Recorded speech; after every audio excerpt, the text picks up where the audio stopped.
Welcome back to The Explainer. Today, we're diving straight into something that hits incredibly close to home for anyone navigating the modern workplace. We're looking at the real, human cost of corporate performance. It's the relentless drive for productivity, and more importantly, the hidden emotional toll it takes on the actual people behind the screens.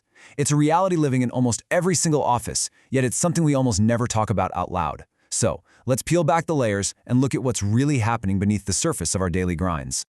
Just let this statement sink in for a second. The most hardworking employee is usually the most ignored. Man, that is powerful. And it immediately plunges us right into the harsh reality of the invisible employee. You know exactly who I'm talking about. The person putting their head down, doing the heavy lifting, keeping the whole machine running. But because they are so reliable, because they literally never drop the ball, they just fade into the background. Their 110% effort becomes the new normal, and they're taken completely for granted. Section 1. The invisible employee, and what happens when extra hours go completely unnoticed. Okay, let's really picture this scene from our source material. Imagine an office desk. It's late at night. The rest of the office is probably pitch black. But there's that one person staring at a glowing laptop. The Slack notifications? Relentless. The emails just keep coming. Look at the external output. Deadlines are met. The extra hours are put in. The team is saved, again.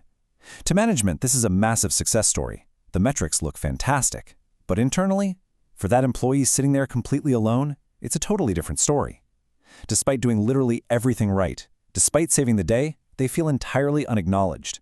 They're generating all this value, but feeling like a ghost. The employee nobody notices. It's a heavy thought, right? What the material makes crystal clear is that constant productivity is essentially the perfect disguise. When someone's always delivering, always saying yes, always fixing the mess, it is so incredibly easy for the rest of the team to miss the deep isolation they're feeling. The sheer volume of their work creates the smokescreen that completely hides the fact that they feel totally unseen as a human being. Which brings us to Section 2. Silence isn't always golden. The meeting room reality.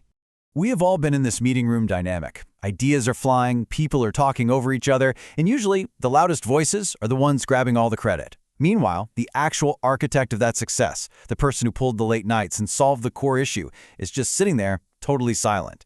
They're physically in the room, but completely absent from the victory lap. And we misdiagnose this all the time. We see someone sitting quietly and label them overworked, but we assume they must feel appreciated because of the crazy output. Listen, overworked does not equal appreciated. That silence isn't a personality quirk. It is sheer, bone-deep exhaustion. They are literally too tired to fight for the spotlight. So, the crucial point is right here. Not every exhausted employee complains. Some just go silent. This is absolutely vital to understand. We are so conditioned to think that if there isn't a squeaky wheel, the machine is running perfectly. But a lack of complaints does not mean people are happy.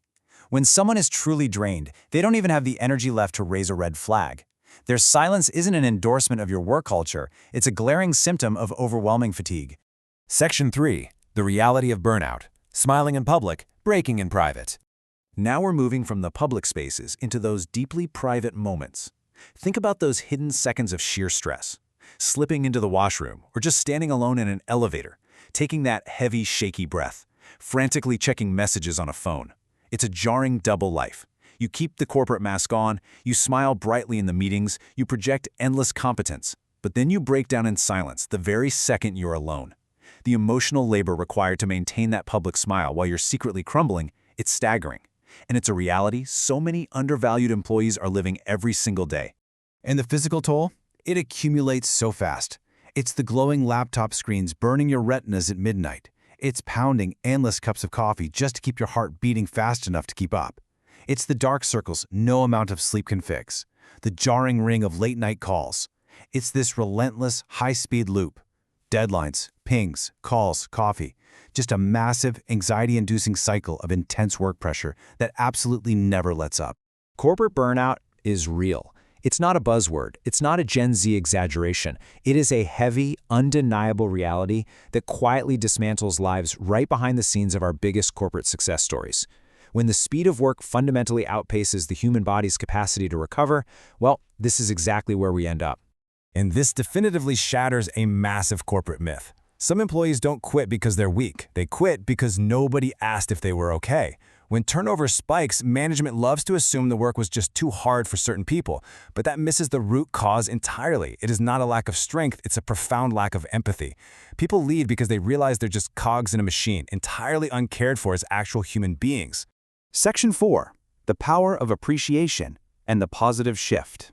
Let's pivot to the solution because it is incredibly hopeful. Imagine replacing the harsh, late-night laptop glare with genuine manager-to-employee appreciation. A little appreciation can literally save someone. The antidote to deep, systemic burnout isn't always some massive HR restructuring or a forced team-building retreat. Sometimes, it is simply genuine human acknowledgement. Just letting someone know they are seen, their specific effort is noticed, and they actually matter to the team. So how do we actually do this? It is breathtakingly simple. Step 1, just one quick message, checking in. Step 2, one sincere thank you for a job well done. Step 3, one honest conversation where you actually listen to them. These are completely cost-free interventions. They take maybe 2 minutes. Yet, these tiny actions can fundamentally flip an employee's entire week around. It pulls them out of that dark isolation and brings them right back into the community. Section 5. People before performance. Fighting silent battles. As we wrap up this explainer, we have got to look past the spreadsheets. We have to look past the motivation posters and the quarterly metrics. It comes down to a choice in perspective. When you look at your team, do you just see a productive employee generating output? Or do you see a vulnerable human being who might be fighting silent battles you know absolutely nothing about? We have to train ourselves to look past the output and actually see the person underneath the job title. Value people before performance. Mental health matters. It's a stark, simple mantra. It's a reminder that while showing appreciation and checking in costs absolutely nothing, to the person on the receiving end, it means everything. You simply cannot have sustainable performance without first protecting the people who are actually generating it. So I want to leave you with one final provocative question. Look around your own workplace today. Look at the people who never complain, the ones who always deliver. Are you asking your team if they are actually okay? Don't just accept their silence as a sign that everything is fine. Take a moment today, use those 3 simple steps we talked about, and check on your colleagues. Thanks for joining me for this explainer. Keep learning and keep looking out for each other.